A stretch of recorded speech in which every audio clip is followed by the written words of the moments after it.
डराने के लिए जो सिस्टम है वीसी है, सब यहाँ पर चोर है।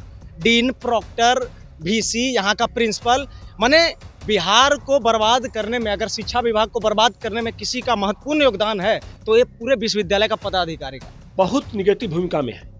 कहीं भी हो, कोई भी कागज बिना पैसा दे दीजिए, आपका जमीन है या नहीं, म्यूटेशन हो जाए। यहाँ पर स्पोर्ट्स में जो फंड पास हो जाते हैं, फंड पास करा के टीम ही नहीं जाती है, माने धांधली जो है पूरी तरीके से यहाँ पर चल रहा है। तो अभी आप क्राइम का सर्वेक्षण करेंगे तो लगभग 80% क्राइम भूमि विवाद के कारण है। जैसे सम्राट चौधरी हैं, उनका भी बहुत सारा बेहतर कार्य भी है, और जो यूनिवर्सिटी लेवल के जीते हुए प्रत्याशी यहाँ रहते हैं, उनका सोच होता है कि सीधा विधायक जी के पीछे पीछे घूम रहे हैं, सांसद जी के पीछे पीछे घूम रहे हैं, माने वो यूनिवर्सिटी से मतलब ही नहीं है उनको। 99% भूमिका सीओ का है, उस पर नकेल कसने का काम कर रहे हैं विजय सिन्हा। हम जब छात्र संघ चुनाव जीते हैं तो बिहार नेशनल कॉलेज की ओर से और पूरे छात्र संघ के लोग गए थे राज्यपाल के पास, राजभवन हम लोग गए थे, वहां पर भी मैं लिखित दिया हूं कि बिहार नेशनल कॉलेज के प्रिंसिपल के ऊपर कार्रवाई क्यों नहीं हो रही है, इतने लंबे समय से क्यों वो प्रिंसिपल हैं। एसडीओ से, कोर्ट से सब कुछ लिखित है, फिर भी कमीशन मांग रहे हैं। पूरे समस्या को बरगलाना, आम जनता को कष्ट देना, जो काम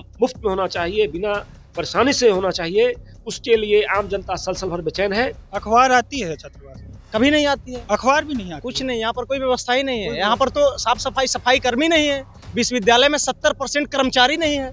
उनके ऊपर बीएन कॉलेज के प्रोफेसर ने केस करा है, उनके ऊपर बीएन कॉलेज के कर्मचारी ने केस किया है, उनके ऊपर बिहार नेशनल कॉलेज के छात्रों ने भी केस किया है, जिनका कार्यकाल पूरा हो चुका है, लेकिन पैसा उनसे लेकर, घूस लेकर वो प्रिंसिपल उनको अभी भी जो है कार्यरत हैं वो लोग। पटना यूनिवर्सिटी का जो छात्र राजनीति है ना, उसका स्तर बहुत ज्यादा गिर चुका है। द इंडिया टॉप देख रहे हैं आप, मैं हूं शशांक। इस वक्त हम पहुंचे हैं पटना यूनिवर्सिटी के सैदपुर छात्रावास में। सैदपुर छात्रावास की स्थापना सन 1970 ईस्वी में हुई थी। कहा जाता है कि सैदपुर छात्रावास में शुरू से ही सवर्ण जाति के बच्चों का वर्चस्व रहा है। आपको बता दें कि पटना यूनिवर्सिटी के तमाम छात्र, चाहे वो यूजी के हो या पीजी के हो, वो इस हॉस्टल में रहते हैं और पढ़ाई करते हैं। आज हम इन बच्चों से इस टॉपिक पर डिस्कशन करेंगे कि बिहार के दोनों उप मुख्यमंत्री, चाहे वो सम्राट चौधरी हो या विजय सिन्हा हो, दोनों में से बेहतर मुख्यमंत्री कौन है। अभी हमारे साथ सैदपुर छात्रावास के ही एक पास आउट भैया है, तो आइए उनसे बात करते हैं। अब सम्राट चौधरी और विजय सिन्हा में से बेहतर उप मुख्यमंत्री किसे देखते हैं? मेरे समझ से ये क्वेश्चन ही शायद सामयिक नहीं है। दोनों बिहार की जनता के प्रति बहुत लॉयल हैं और दोनों अपने अपने क्षेत्रों में भरसक कोशिश करते हैं कि बिहार में शांति व्यवस्था है, बिहार में सुराज आए और जो नीतीश कुमार का सपना है उस ओर बिहार को ले चले। तो दोनों में हमें नहीं लगता है कि चुनाव ये करना है कौन बेहतर है। दोनों अपने अपने काम में अपने तरीके से, बेस्ट तरीके से कर रहे हैं। हाँ, सवाल यह है कि मीडिया बंधु से भी अपील है कि जनता का मुद्दा उठे। जैसे अभी विजय सिन्हा भू सुधार विभाग में आए हैं, तो अभी आप क्राइम का सर्वेक्षण करेंगे तो लगभग 80% क्राइम भूमि विवाद के कारण है। उस पे जी जान से लगे हुए कि इस समस्या का समाधान करें, और इसमें सीओ बहुत निगेटिव भूमिका में है। कहीं भी हो, कोई भी कागज बिना पैसा दे दीजिए, आपका जमीन है या नहीं, म्यूटेशन हो जाएगा। उसमें मैंने कहा कि 80% क्राइम जो है वो भूमि विवाद के कारण है, उसमें 99% भूमिका सीओ का है, उस पर नकेल कसने का काम कर रहे हैं विजय सिन्हा। जैसे मैं एक उदाहरण दे रहा हूँ, यहाँ पे गोपाल यादव की हत्या हुई थी पूर्णिया में। वो सोचिए, उनका जमीन है और सीओ पैसा लेके किसी क्रिमिनल को जमीन उनके नाम पे कर दिया। ये सुधार करने जाते तो उनकी हत्या होती है। तो मैं तो सरकार से मांग करूंगा कि ऐसे पदाधिकारी जिनके पास पावर है और दायित्व नहीं है, सारा मर्डर केस उन पर चलाया जाए। मैं भी समाज में जीता हूं, बहुत लोग ऐसे आते हैं। अभी सीओ, आपका जमीन है, पैतृक संपत्ति है, उसका म्यूटेशन कराना है, तो यदि आपका 3 करोड़ का संपत्ति है तो कमीशन बांध दिए 3 करोड़, मतलब कहीं कुछ नहीं। पैतृक 2 भाई का बंटवारा है, एसडीओ से, कोर्ट से सब कुछ लिखित है, फिर भी कमीशन मांग रहे हैं। पूरे समस्या को बरगलाना, आम जनता को कष्ट देना, जो काम मुफ्त में होना चाहिए, बिना परेशानी से होना चाहिए, उसके लिए आम जनता सलसल भर बेचैन है। नीतीश कुमार को इस ओर बहुत प्रमुखता से ध्यान देना चाहिए। सम्राट चौधरी के गृह मंत्री बनने के बाद जिस प्रकार से बुलडोजर कार्रवाई कर रही है बिहार में, उसको कैसे देखते हैं? देखिए, बुलडोजर कार्रवाई ऐसा भ्रम है कि वो करवा रहे हैं। ये हाईकोर्ट का निर्णय है। अवैध कब्जा जो है, हाँ, अब हाईकोर्ट के निर्णय का पालन करवा रहे हैं। ये न्यायपालिका कार्यपालिका का जो अपना सामंजस्य है उस ओर कदम बढ़ा रहे हैं। ये झूठा अफवाह है कि वो कर रहे हैं। ऐसा नहीं है। अवैध कब्जा कानून का राज होना चाहिए। किसी भी सरकारी जमीन पे कोई कब्जा कर ले रहा है, ये गलत है। जब नीतीश कुमार के पास गृह मंत्रालय था तो उस टाइम इस प्रकार से बुलडोजर कार्रवाई नहीं करती थी, और सम्राट चौधरी के बनते ही गृह मंत्री इस प्रकार से बुलडोजर बिहार में कार्रवाई कर रहे, तो इसको कैसे देखते हैं? यह है कि नीतीश कुमार जब गृह मंत्री थे उस समय समस्या सुशासन का था, बहुत सारी चीज था। जैसे जैसे समस्या समाधान होता है तो जड़ के आखिरी तक पहुंचा गया, तो एक समस्या ये भी है। उस समय और अधिक समस्या था, उस वक्त नीतीश कुमार का ध्यान था। अब बिहार का एक समस्या ये भी है। तो सब समय के अनुसार वो समस्याएं आती है, उसका समाधान के नए नए तरीके खोजे जाते हैं। सम्राट चौधरी और विजय सिन्हा में से बेहतर उप मुख्यमंत्री किसे मानते हैं? देखिए, बेहतर मानने के लिए पहले उनका कार्य क्षेत्र देखना होगा कि किस क्षेत्र में कौन कार्य कर रहे हैं। जैसे सम्राट चौधरी हैं, उनका भी बहुत सारा बेहतर कार्य भी है। विजय सिन्हा जी का भी कुछ जैसे अभी भू विभाग में वो काम कर रहे हैं, तो कुछ ठीक लग रहा है। लेकिन अभी अगर पटना विश्वविद्यालय, जैसे हम छात्र हैं, पटना यूनिवर्सिटी के छात्र हैं, तो पटना यूनिवर्सिटी के बारे में बात करेंगे। बिहार नेशनल कॉलेज में प्रिंसिपल हैं डॉक्टर राजकिशोर प्रसाद, और वो पिछले 16 साल से प्रिंसिपल हैं बीएन कॉलेज में। उनके ऊपर बीएन कॉलेज के प्रोफेसर ने केस करा है, उनके ऊपर बीएन कॉलेज के कर्मचारी ने केस किया है, उनके ऊपर बिहार नेशनल कॉलेज के छात्रों ने भी केस किया है। इतना होने के बावजूद भी वो बीएन कॉलेज के प्रिंसिपल हैं, उन पर कोई कार्रवाई नहीं।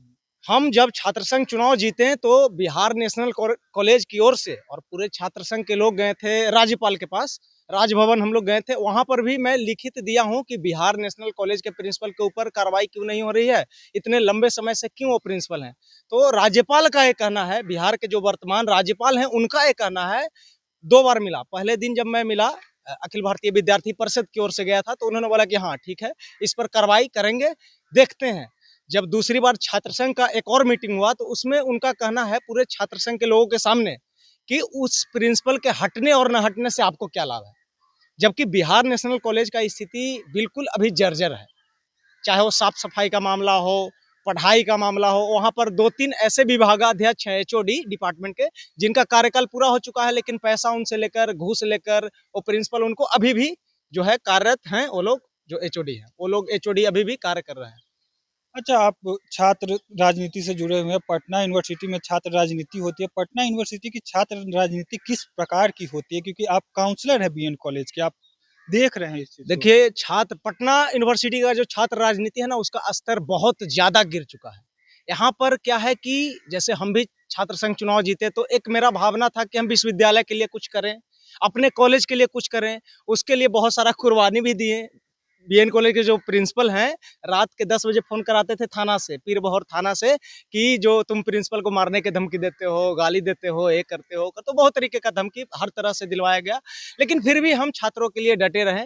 लेकिन छात्र संघ के जो और कैंडिडेट हैं, जैसे सेंट्रल पैनल, हम एक मामूली काउंसलर हैं कॉलेज लेवल पे, और जो यूनिवर्सिटी लेवल के जीते हुए प्रत्याशी यहाँ रहते हैं, उनका सोच होता है कि सीधा विधायक जी के पीछे पीछे घूम रहे हैं, सांसद जी के पीछे पीछे घूम रहे हैं। मैंने वो यूनिवर्सिटी से मतलब ही नहीं है उनको बस मतलब है कि हमें कैसे आगे बढ़ा जाए, कैसे हमको विधायक का टिकट मिले।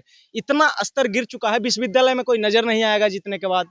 ये स्थिति है छात्र संघ का। अच्छा, पटना यूनिवर्सिटी के छात्र नेताओं पर पुलिस लगातार कार्रवाई करती है, इसको कैसे देखते हैं? क्या उन पर जानबूझकर कार्रवाई करवाई जाती है या फिर कुछ किसी प्रकार का दिक्कत वो करते हैं? देखिए, सिस्टम के खिलाफ जानबूझकर ही ये कराया जाता है, क्योंकि यहाँ पर बहुत सारे ऐसे भी छात्र रहते हैं जो सच में काम करना चाहते हैं। तो किस तरीके से उसमें बाधा डाला जाए, किस तरीके से डराया जाए, डराने के लिए जो सिस्टम है, वीसी है, सब यहाँ पर चोर है। डीन, प्रोक्टर, वीसी, यहाँ का प्रिंसिपल, माने बिहार को बर्बाद करने में, अगर शिक्षा विभाग को बर्बाद करने में किसी का महत्वपूर्ण योगदान है तो ये पूरे विश्वविद्यालय का पदाधिकारी का।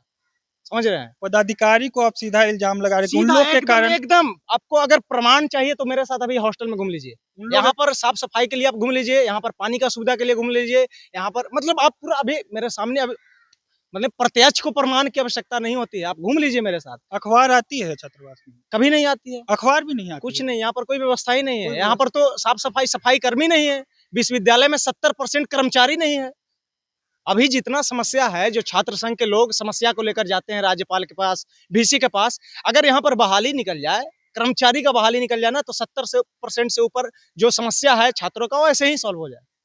यहाँ पर 30% कर्मचारी, एक कर्मचारी के ऊपर 5 कर्मचारी का जो है भार दिया हुआ है। मतलब कर्मचारियों की काफी किल्लत है पटना यूनिवर्सिटी में। एकदम यहाँ पर जो परमानेंट प्रोफेसर हैं उनकी कमी है, यहाँ पर कर्मचारी की कमी है। 70% तो बोल तो रहे हैं, 70% से ज्यादा ही, कम नहीं होगा।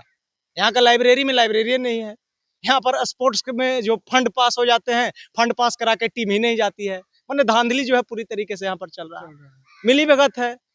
स्टूडेंट यूनियन इस पर कोई कार्रवाई नहीं करती है। स्टूडेंट यूनियन कहाँ जाइएगा आप, जब राज्यपाल खुद कह रहे हैं कि प्रिंसिपल को हटने और ना हटने से आपको क्या लाभ है, कहाँ जाइएगा? जब यहाँ का जो महामहिम है वही ये बात बोल रहे हैं, तो कहाँ जाइएगा आप, कहाँ जाइएगा बताइए? सही बात। VC बात ही नहीं सुनेंगे, राज्यपाल बात ही नहीं सुनेंगे, आप कहाँ जाइएगा? दीवार में सर पटकने के बराबर है, पटकते रहिए, कोई सुनने वाला नहीं, ऊपर से 2-4 केस करा देंगे, यही हो रहा है। तो अभी हमारे साथ बीएन कॉलेज के मौजूदा काउंसलर थे, इन्होंने साफ तौर पर यूनिवर्सिटी की कमियों को दिखाया, आपको बताया। बाकी अपडेट के लिए बने रहे द इंडिया टॉप पे।